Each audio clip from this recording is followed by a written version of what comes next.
General, la lista está completa. La voz del misterioso llamante resonó desde el dispositivo de escucha de Óscar Naranjo. La conversación telefónica había ocurrido 90 días antes de las elecciones. Ese día, los 28 candidatos políticos aún estaban vivos y continuaban sus campañas. Pero 3 meses después, todos estarían muertos. Escuché la totalidad de lo que llamaban lista negra presidencial, dijo Naranjo mirando fijamente a la cámara. En este país, 28 personas fueron asesinadas para manipular las elecciones. En la mesa frente a Naranjo había 28 archivos organizados.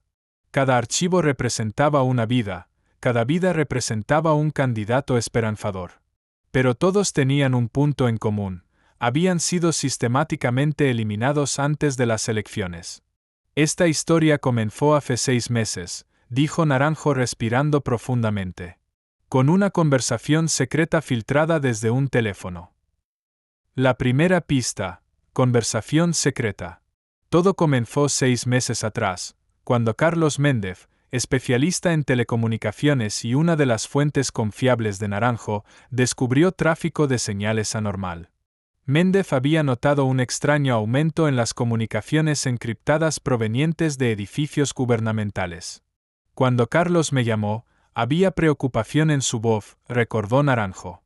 Dijo que las señales desde el Palacio Presidencial habían aumentado en un 300%. Y estas no eran tráfico gubernamental normal. El análisis técnico de Méndez mostró que estas conversaciones ocurrían fuera de los canales gubernamentales normales. Se utilizaban líneas encriptadas especiales, aparentemente se organizaban reuniones secretas. La parte más sospechosa, había explicado Méndez, era que estas conversaciones siempre se intensificaban durante los periodos de campaña electoral. Como si estuvieran haciendo planificación secreta relacionada con las elecciones. Naranjo, entendiendo la seriedad de la situación, había dado instrucciones a Méndez para monitorear estas conversaciones. El descubrimiento de la lista negra. El primer gran avance llegó hace 3 meses. Méndez había desarrollado un sistema especial de seguimiento algorítmico y finalmente había logrado capturar una de las conversaciones secretas. Esa grabación es uno de los documentos más oscuros en la historia democrática de Colombia, dijo Naranjo señalando el dispositivo de grabación. Su contenido era tan horroroso que cuando lo escuché por primera vez, no podía creer mis oídos. En la grabación había 2 voces. La primera era autoritaria, de un hombre acostumbrado a dar órdenes. La segunda era más joven, alguien que ejecutaría las órdenes. ¿Está lista la lista?, preguntaba la voz autoritaria. Sí, general. 28 nombres, todos aprobados, venía la respuesta. Faltan 90 días para las elecciones, tiempo suficiente. ¿Cómo está el orden de prioridad? Los más peligrosos van primero. María González, Roberto Vargas, Ana Martínez. Estas son las mayores amenazas. Naranjo pausó el dispositivo de grabación. Cuando escuché estos nombres, temblé. Porque todos eran los candidatos de oposición más fuertes de ese periodo. La lista manual de ejecución. No solo tengo grabaciones de audio, dijo Naranjo sacando un documento de los archivos. También tengo la copia física de la lista negra. El documento estaba escrito en papel oficial presidencial. Bajo el título Operación Limpieza se listaban 28 nombres. Junto a cada nombre había un número de código, nivel de prioridad y fecha de procesamiento. Esta lista fue preparada exactamente 100 días antes de las elecciones, explicó Naranjo. La fecha de asesinato de cada candidato había sido planificada con gran meticulosidad. La lista estaba dividida en 3 categorías. Categoría roja, 8 candidatos más peligrosos, 60 a 90 días antes de elecciones. Categoría amarilla, 12 candidatos medianamente peligrosos, 30 a 60 días antes de elecciones. Categoría azul, 8 candidatos de bajo peligro, 1 a 30 días antes de elecciones. El plan funcionó perfectamente, dijo Naranjo con dolor. Ninguno de los 28 candidatos llegó al día de las elecciones. La primera víctima, María González. María González era el número 1 en la lista. Naranjo mostró su fotografía. 45 años, madre de 2 hijos, abogada de derechos humanos. En las encuestas estaba segunda con 23% de los votos. Las últimas 2 semanas de González habían sido monitoreadas detalladamente. El equipo de seguridad había notado actividades inusuales. Estaba siendo seguida, sus teléfonos estaban siendo interceptados, su casa estaba bajo vigilancia. En nuestra última conversación, María dijo que tenía miedo, recordó Naranjo. Pero se negó a abandonar la campaña. La gente confía en mí, dijo. No puedo decepcionarlos. La muerte de González fue reportada como accidente de tráfico. Pero las investigaciones técnicas mostraron que el vehículo había sido saboteado. El sistema de frenos del auto había sido cortado. Naranjo mostró los documentos. La cerradura del volante había sido manipulada. Esto fue un asesinato, no un accidente. La muerte de González señaló la activación de la lista negra. Después de esto, un candidato comenzó a morir cada semana. Operación de limpieza sistemática. Después de la muerte de María, el patrón se hizo claramente evidente. Naranjo mostró el mapa. Cada semana, en diferentes ciudades, con diferentes métodos, los candidatos estaban siendo asesinados. El objetivo número 2 era Roberto Vargas. Exalcalde, experto en economía. Estaba tercero en las encuestas con 19%. Murió de infarto.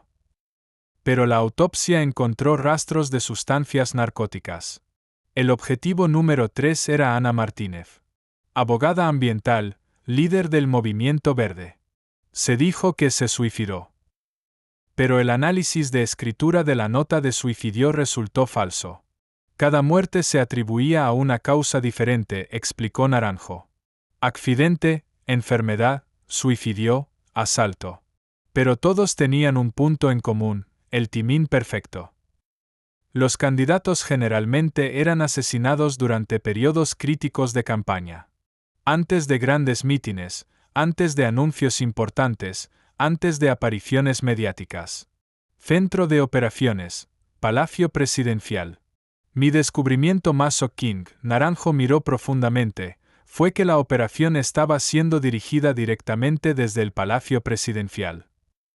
Los análisis del especialista en telecomunicaciones Méndez mostraron que el 90% de las conversaciones secretas se realizaban desde una sala secreta del Palacio. Una sección especial llamada Sala de Crisis. Esta sala no existe en los registros oficiales. Naranjo mostró los planos. Pero el análisis de señales técnicas determina su ubicación exacta. En la sala se reunían regularmente al menos 6 personas. Según los análisis de voz, entre ellos había oficiales militares de alto rango, agentes de servicios secretos y administradores civiles. La voz más autoritaria era referida como comandante, explicó Naranjo. Los demás le reportaban a él. Y todas las decisiones venían de él. No es teoría conspirativa, es conspiración real. En este punto mucha gente podría decir, teoría conspirativa, Naranjo se detuvo. Pero no tengo solo alegaciones, tengo evidencia concreta. Naranjo tomó un archivo grueso de la mesa. 500 páginas de documentos, 50 horas de grabaciones de audio, 200 fotografías, 1000 páginas de análisis técnico. Entre las evidencias, las más impactantes eran: las fechas de muerte de los 28 candidatos coincidían con las fechas escritas en la lista negra. 24 horas antes de cada muerte se enviaban mensajes especiales encriptados desde la sala de crisis. Los equipos de ejecución eran financiados con recursos estatales. Los medios oficiales publicaban noticias preparadas después de cada muerte.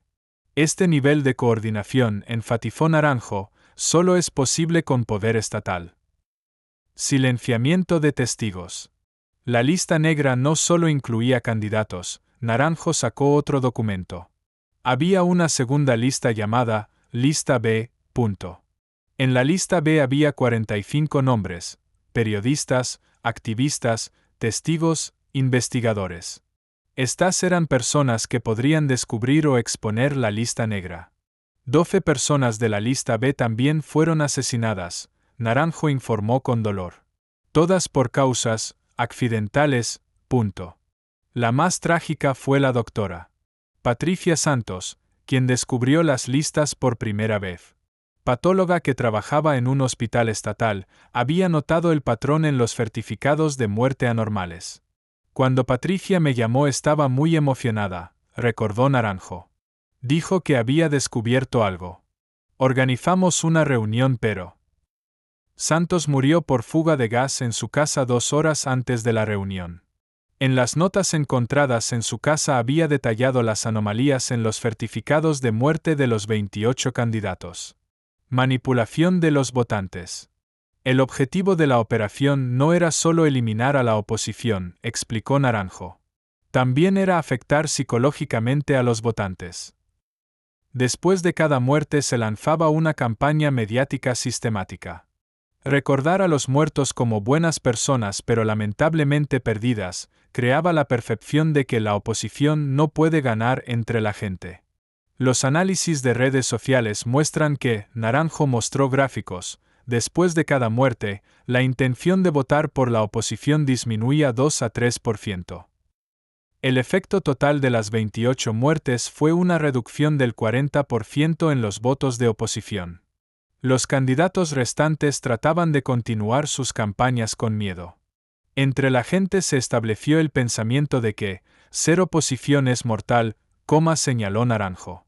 Esto era exactamente lo que quería el gobierno. Conexiones internacionales. Mientras la investigación se profundizaba, emergieron las dimensiones internacionales de la operación. Naranjo mostró el mapa. La metodología de la lista negra también había sido usada en otros países. En Venezuela habían sido asesinados 34 líderes de oposición, en Nicaragua 19 candidatos, en Honduras 23 políticos de manera similar. Esto es un modelo, explicó Naranjo. Un modelo que aparentemente preserva la democracia pero sistemáticamente elimina a la oposición. El modelo funcionaba así. Identificar candidatos de oposición peligrosos. Hacer plan de eliminación sistemática. Legitimar con manipulación mediática. Silenciar a otros creando miedo público. El mismo modelo, la misma metodología en 6 países, enfatizó Naranjo. Esto no puede ser coincidencia. Desmoronamiento de testigos bajo protección. La parte más difícil del trabajo, confesó Naranjo, era proteger a los testigos contra criminales cuya identidad desconocíamos. Quienes ejecutaban la operación aún estaban en sus puestos, mantenían su poder. Y los testigos continuaban muriendo uno tras otro. Manteníamos a Méndez en una casa segura, narró Naranjo. Pero incluso él se había vuelto paranoico. Decía constantemente, me van a encontrar. Los miedos de Méndez no eran infundados. La dirección de la casa segura había sido filtrada de alguna manera, se había organizado un atentado contra él. Por suerte había sobrevivido. Esa noche entendí que, continuó Naranjo, el enemigo que enfrentábamos era muy poderoso. Dentro del Estado, en todas partes. Por eso Naranjo tomó una decisión radical. Revelaría todas las evidencias colectivamente, informaría a la opinión pública, así protegería a los testigos. La decisión de la gran revelación. Después de recopilar evidencias en silencio durante 6 meses, tomé la decisión. Naranjo estaba decidido. O revelaría todo o también tomaría mi lugar en la lista negra. La propia seguridad de Naranjo también estaba en peligro. En los últimos 2 meses había sobrevivido a 3 intentos de asesinato. Habían puesto una bomba en su auto, habían tratado de envenenar su café. Pero permanecer en silencio habría sido un crimen mayor, dijo. 28 personas murieron mientras trabajaban para el país. Su memoria no merece silencio. Naranjo decidió compartir todas las evidencias con la prensa internacional. Sabía que los medios locales también estaban controlados. No puedo garantizar que sobreviviré después de hacer esta declaración, confesó Naranjo. Pero la información que daré es tan detallada que silenciarme ya no tendrá sentido. El comienzo del terremoto político. Las declaraciones de Naranjo causaron un terremoto político en Colombia. Que se probara que 28 candidatos habían sido sistemáticamente asesinados había sacudido al país. En las primeras 24 horas el gobierno lo negó, narró Naranjo. Pero las evidencias eran tan fuertes que la negación no pudo sostenerse. Los partidos de oposición hicieron una reunión de emergencia. Los pocos candidatos sobrevivientes fueron puestos bajo protección. La comunidad internacional exigió una investigación. El desarrollo más importante, señaló Naranjo, fue la reacción dentro del pueblo. La gente entendió que su democracia había sido robada. Comenzaron protestas por todo el país. Millones salieron a las calles con el eslogan Justicia para los 28 mártires. Investigación internacional. Como el sistema de justicia nacional había sido comprometido, la intervención internacional era esencial, explicó Naranjo. La Comisión de Derechos Humanos de la ONU inició una investigación de emergencia. Expertos del FBI estadounidense vinieron para analizar las evidencias. El Parlamento Europeo preparó un informe especial. Los expertos internacionales también llegaron a la misma conclusión. Naranjo informó con satisfacción. Los 28 candidatos fueron asesinados sistemáticamente, usando poder estatal. La investigación se expandió. Otros países que mostraban patrones similares también fueron puestos bajo examen.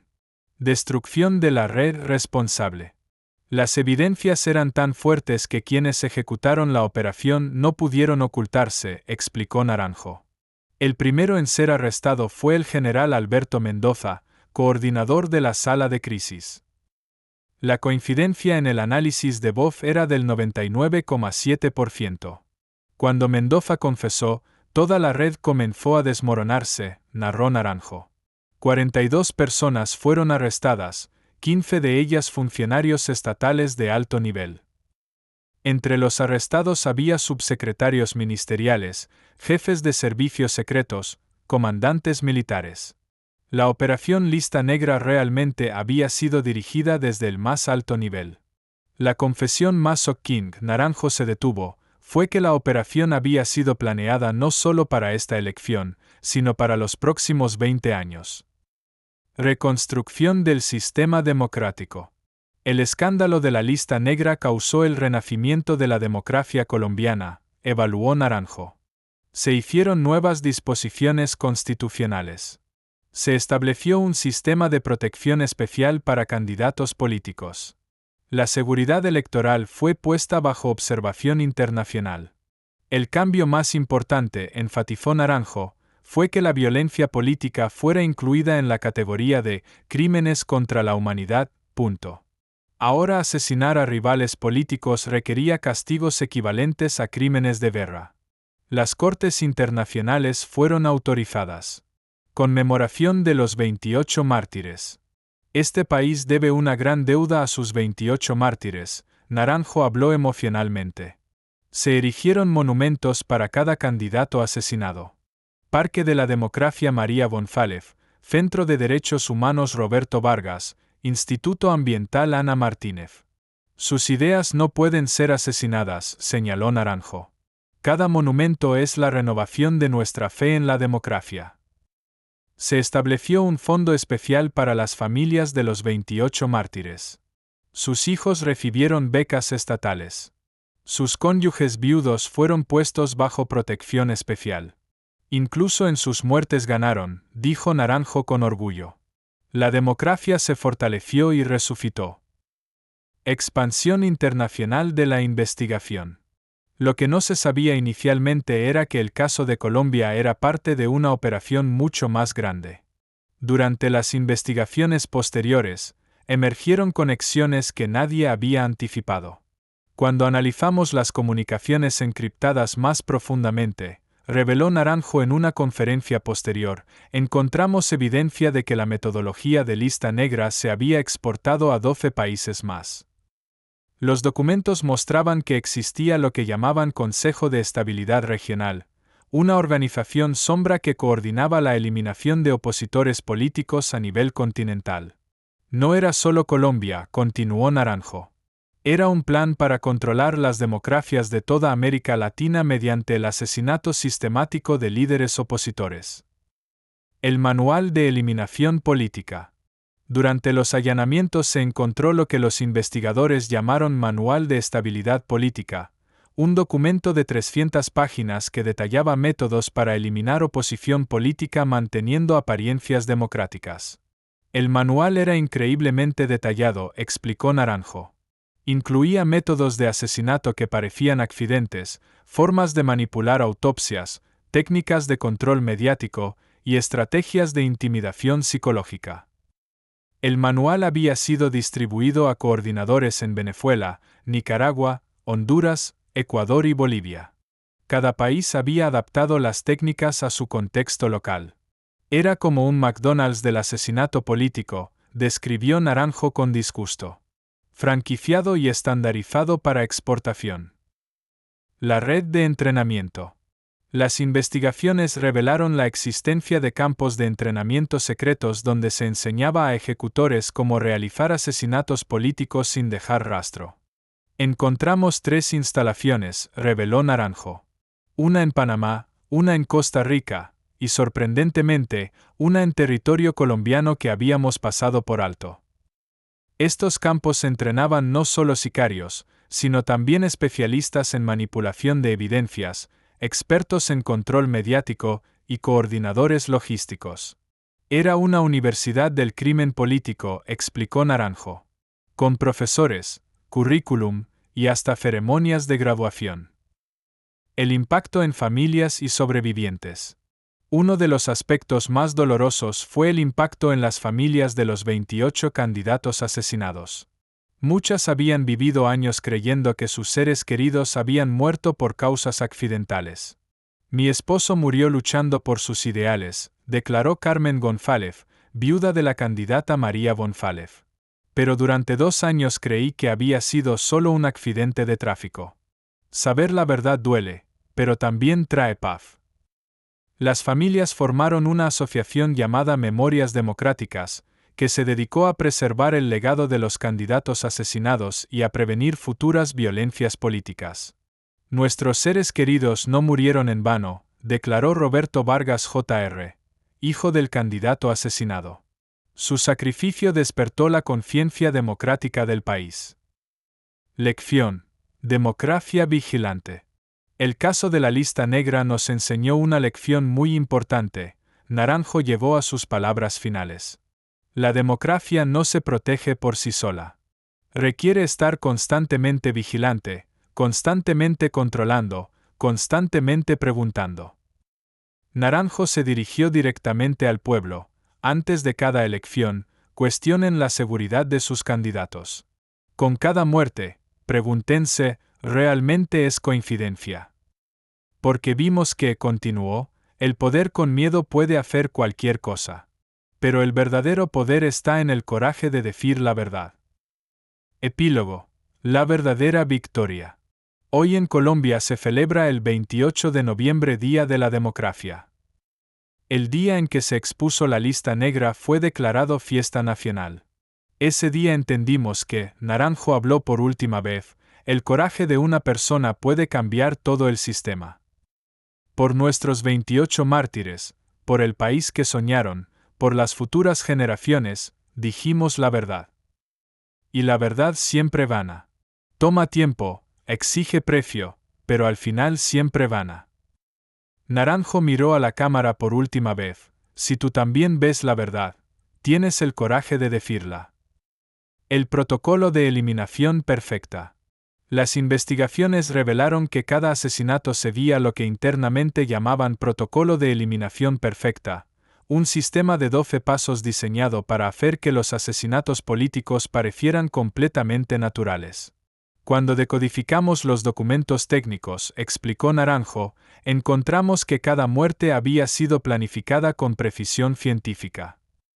El protocolo incluía análisis psicológico completo del objetivo, estudio de rutinas y vulnerabilidades durante 30 días, selección del método de eliminación basado en el perfil de salud, preparación de cobertura mediática antes del asesinato, activación de testigos falsos para reforzar la narrativa oficial.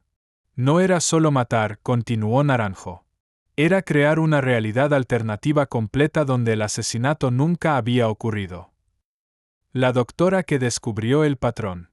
La historia completa no había sido contada sobre la doctora Patricia Santos, la patóloga que inicialmente descubrió las anomalías. Sus notas personales, encontradas después de su muerte, revelaban una investigación mucho más profunda de lo que se sabía. Patricia había estado siguiendo patrones extraños durante 8 meses, reveló Naranjo. No solo los 28 candidatos, había identificado 47 muertes sospechosas de figuras políticas en los últimos 3 años. Santos había desarrollado su propio sistema de códigos para documentar sus sospechas sin alertar a sus supervisores. Usaba terminología médica aparentemente normal que en realidad describía evidencia de asesinato. Cuando escribía síndrome de fatiga crónica, realmente significaba envenenamiento de acción lenta, explicó Naranjo. Cuando documentaba arritmia cardíaca, estaba señalando uso de estimulantes letales. El archivo digital oculto. En los servidores del Palacio Presidencial se encontró lo que los técnicos llamaron archivo demografía, una base de datos que contenía perfiles detallados de más de 2,000 figuras políticas de toda América Latina. Cada perfil incluía información personal íntima, reveló Naranjo. Rutinas diarias, preferencias alimentarias, problemas de salud, relaciones familiares, y lo más escalofriante, vulnerabilidades de acceso. El archivo categorizaba a cada político con códigos de colores. Verde, controlable a través de sobornos o chantaje. Amarillo, neutralizable con intimidación. Naranja, requiere eliminación social, destruir reputación. Rojo, eliminación física necesaria. Los 28 candidatos estaban todos marcados en rojo, señaló Naranjo. Pero había 156 más en la misma categoría. La conexión con cárteles internacionales. Quizás el descubrimiento más perturbador fue que la lista negra no era solo una operación política, tenía financiamiento y apoyo logístico de cárteles de drogas internacionales. Los análisis financieros mostraron transferencias regulares desde cuentas vinculadas al cartel de Medellín renovado, explicó Naranjo. No era coincidencia. Los candidatos asesinados habían prometido endurecer las leyes antidroga. La alianza entre corrupción política y narcotráfico había creado lo que los investigadores llamaron narcoautocracia, un sistema donde el crimen organizado y el poder político se fusionaban para eliminar amenazas mutuas. María González había propuesto extradición automática para narcotraficantes, recordó Naranjo. Roberto Vargas quería confiscación total de bienes del narco. Ana Martínez promovía cooperación internacional contra lavado de dinero. El laboratorio de métodos de asesinato. En una instalación secreta en las afueras de Bogotá se descubrió lo que solo podía describirse como un laboratorio de asesinato. Equipado con tecnología médica avanzada, se usaba para perfeccionar métodos de eliminación indetectables. Era como un hospital del mal, describió Naranjo con horror. Tenían equipos para simular infartos, crear accidentes cerebrovasculares, inducir fallos de órganos. El laboratorio había desarrollado lo que internamente llamaban cócteles de despedida, combinaciones de sustancias que causaban muerte aparentemente natural pero que se descomponían rápidamente en el cuerpo. Habían perfeccionado 23 métodos diferentes, explicó Naranjo. Cada uno diseñado para imitar una causa natural de muerte específica. Las grabaciones perdidas. Durante la investigación emergieron grabaciones adicionales que habían sido perdidas por las autoridades iniciales. Estas grabaciones mostraban el nivel de detalle en la planificación de cada asesinato. En una grabación de 3 horas, reveló Naranjo, discuten el asesinato de María Bonfalez como si fuera la planificación de una boda. Las grabaciones incluían conversaciones sobre timing exacto para maximizar impacto psicológico en votantes, métodos para evitar que las familias sospechen, coordinación con medios para controlar narrativa, planes de contingencia si la operación era descubierta. La frialdad con que hablaban de terminar vidas humanas era inhumana, comentó Naranjo. Eran números en una ecuación política. El impacto psicológico en investigadores. Un aspecto poco conocido fue el impacto psicológico que tuvo la investigación en quienes la condujeron. Naranjo reveló que varios miembros de su equipo requirieron apoyo psicológico. Cuando pasas meses estudiando 28 asesinatos planificados, cuando ves la maldad humana en su forma más pura, algo cambia en ti, confesó Naranjo. 3 investigadores pidieron ser reasignados, 2 requirieron licencia médica por estrés, y 1 desarrolló lo que los psicólogos clasificaron como trauma de investigación criminal. Teníamos que rotarnos revisando las evidencias, explicó Naranjo.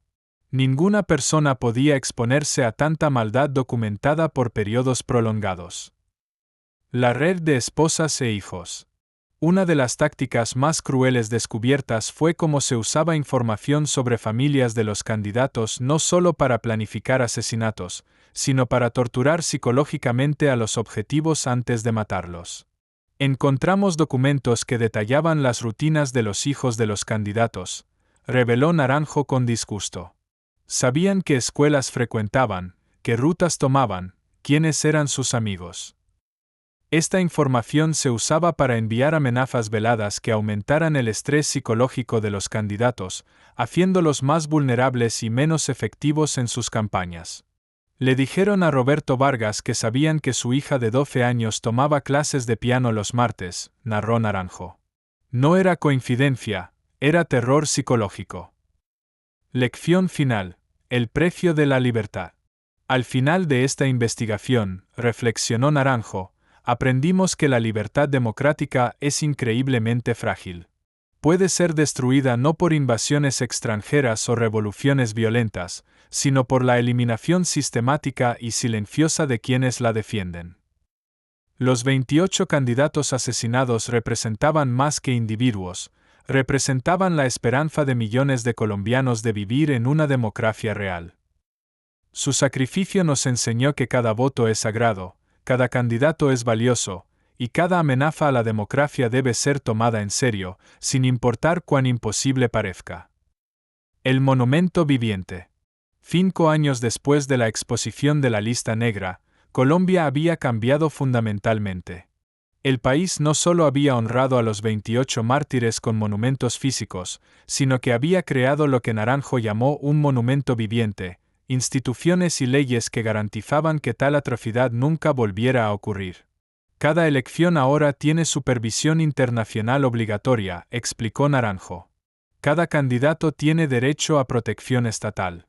Cada amenaza política es investigada por tribunales independientes. Pero el monumento más importante, concluyó, es la memoria colectiva de este país. Los colombianos ahora saben que la democracia requiere vigilancia eterna.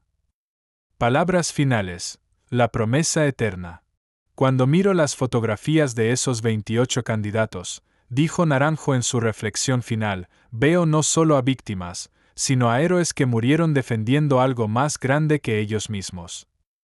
Su muerte no fue en vano si nosotros, los vivos, cumplimos nuestra promesa, nunca más permitir que el miedo silencie la esperanza, nunca más permitir que el poder corrompa la justicia, nunca más permitir que la democracia sea asesinada en secreto. La lista negra presidencial fue derrotada, pero la vigilancia debe continuar. Porque en cada generación hay quienes intentarán destruir la democracia, y en cada generación debe haber quienes estén dispuestos a defenderla, sin importar el costo. La historia de los 28 candidatos se había convertido en más que un capítulo de historia, se había convertido en una llamada eterna a la acción para todos aquellos que valoran la libertad por encima de la seguridad personal, y la verdad por encima de la conveniencia política.